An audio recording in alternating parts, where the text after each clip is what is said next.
The story of the Chinese farmer. You ever seen that? No.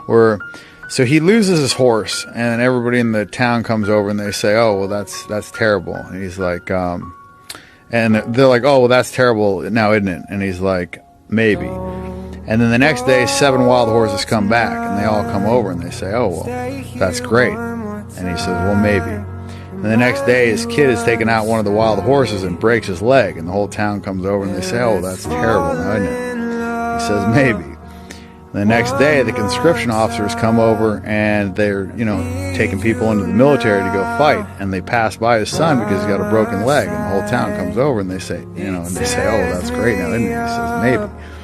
And the point of it is that you never really know if something is bad or good because you don't know how that's going to affect the rest of your life.